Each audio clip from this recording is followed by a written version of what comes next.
Well, good morning and welcome to our Thanksgiving segment of CityLine, and a happy Thanksgiving to you and yours.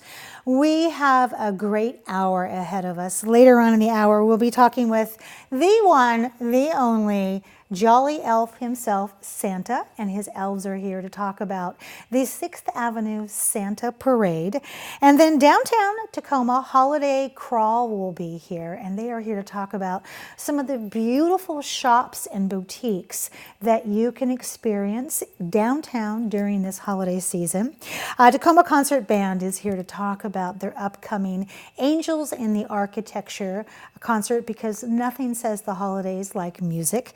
The Humane Society is back for our Pet of the Week. Victoria will be here. We've been loving up this four-legged angel in the green room, and it is such a delight to have such a sweet animal here in the studio.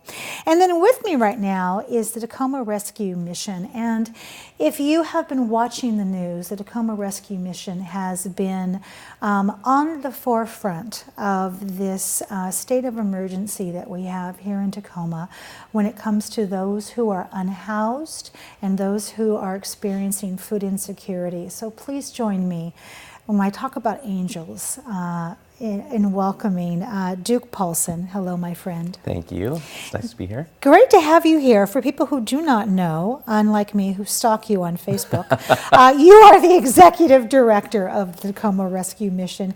Great to have you on the comfy couch. Yep. And you brought with you a love of an individual, Andrew McGruder. You are the Director of Food Services Extraordinaire for the Tacoma Rescue Mission. Welcome, Andrew. Hey, welcome. Thank you very much, Amanda. Great to have you, and happy Thanksgiving to both of you. It's wonderful to be here for Thanksgiving. It is. Okay. Great season. Mashed potatoes or stuffing? I'm mashed potatoes all the way. Are you mashed potatoes? Yes. Pecan or sweet potato pie? Sweet potato pie. Yes, of course! Because sweet potato pie every single day is appropriate in my books. There you go. Let's talk about the Tacoma Rescue Mission. Let's break this down, Duke, into some really reasonable, easy to understand answers, so we can all stand in this solution as we need to be every single day that we wake up in this city. How many individuals does the mission serve on a daily basis? So any given day we have 300 individuals that are living on the Tacoma Rescue Mission property. Wow, 300. Plus. When it gets to freezing cold nights or bad weather in the middle of winter, that goes up even more because we go to our overflow capacity to serve even more people.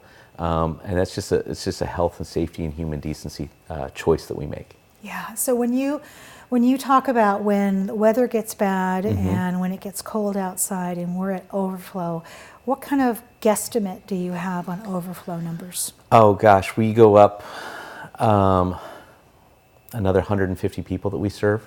Wow. Between our shelter, and then this spring we'll be adding even more capacity, where we'll be adding a women's shelter and having, another 120 some people that we could serve as well. All right. When it drops to freezing weather like it has been recently, that's when we do that. So yeah, absolutely. So 450 people at just a drop of the thermometer that you have the care and keeping of. And you've mentioned those numbers change in the winter. So conversely, is it right for the public, or is it a logical line of thought for the public to understand that when it gets warm, your numbers drop? Our numbers do come down a little bit, especially in the summer. A lot of people will choose to not come into the shelter because they can camp easier. And for people that are chronically homeless, we do have a time limit where they can't stay indefinitely with us. Unless you're actively working on employment, education, removing barriers that are causing you to be homeless, you can't stay indefinitely with us. So some people will wait till the weather's colder and come in, but then that's our chance to create a relationship. We know people on the first name basis that come in to stay with us, and we say, what are the barriers that are causing you to be homeless? Let's start to work to address those, and in order to continue to stay here, you need to be working on that. Exactly. So, or that we partner with them to work on that. We have case managers, education advocates, whatever, to work with people on that. I love that. I mean, you and I and Andrew, we were talking about the city council meeting that happened a couple weeks ago, and I was talking about council member Keith Blocker, and I loved what he had to say about how it's our job to raise up these individuals and to get them to a point where they can be accountable and give back to society. And that's what the Tacoma Rescue Mission is doing. In addition to making them incredible meals that are served with love, Mr. Andrew. So let's talk about, first off, before we get into how many people we're going to serve, because I'm going to let that hang out there for a second while we talk about the menu. So let's talk about, first off, what is the menu and preparation for Thanksgiving at the Tacoma Rescue Mission? Well, this year's menu will be smoked turkeys. We will do collard greens. We will do cornbread stuffing. We will do mashed potatoes.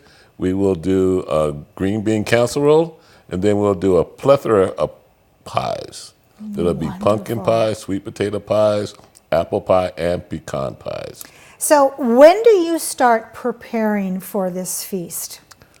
We prepare about a week beforehand. So the turkeys, they will get smoked 2 days before that, but the rest of it will be done by Monday. Well, since today is Thanksgiving, you must have an amazing crew that is back there right now as you spend 12 minutes with me on the couch with their marching orders, I would imagine. Is that correct? Oh, that is correct. But it's really not marching orders. Most of the people that work in the kitchen really do it because they love it. Yes. So these guys are just all amped, ready to go. They're preparing, they're thinking about it, and they're just waiting for more volunteers to assist. So describe to us the different stations that happen within that area where this meal is being served. Because I asked you about volunteers, and you started talking about like the back, the front. So explain to our viewers how this looks. Well, usually during the year we run like a cafeteria style serving. Right. But on Thanksgiving we turn it into a restaurant. So we have the back room, which is where we store everything. People have to organize that. We have our kitchen area, we have our dish area, but then we turn around and we have our dining room area. So we do a sit-down dinner for that, which means you come into our establishment, you sit down at a table with 8 other people. People will bring you your plate of food. They will bring you your silverware. The little kids will bring you your drinks. And then you get to eat, and then you also get seconds. Henceforth, love is in the details when you serve these beautiful people this amazing meal. That is incredible. So when we talk about a feast like this, what are your greatest needs this time of year?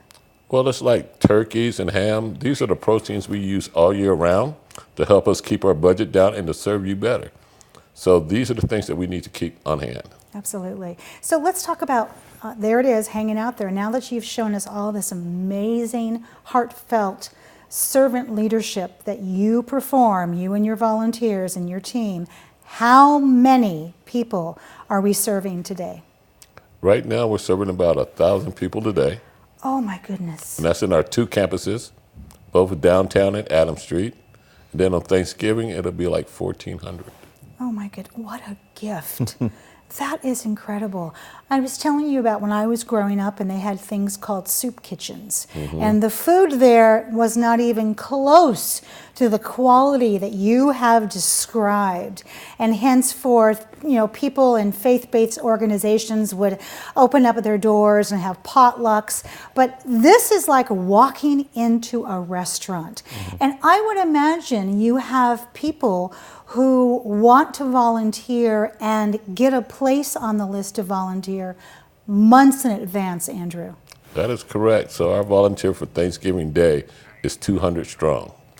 So they will, 20 people at a time will come in for an hour and a half, and then it's a constant changeover. We're open for 12 hours, so that's breakfast, lunch, and dinner. Oh my goodness. And the sign up for that fills up a couple months in advance. You're right.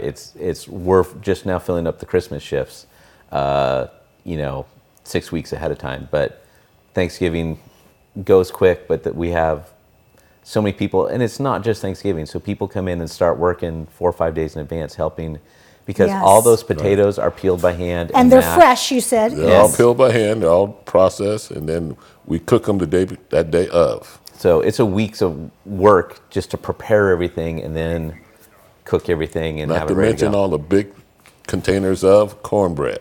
Cornbread, so that we yes. can turn it into stuffing. Yep. So let's talk about how people can get involved before Sure. we have to say Happy Thanksgiving and let you go back to your meal. Yes. Yeah. How people can get involved. The rescue mission runs off volunteers. So we Yes. couldn't serve. Andrew is our head chef. He works all the time.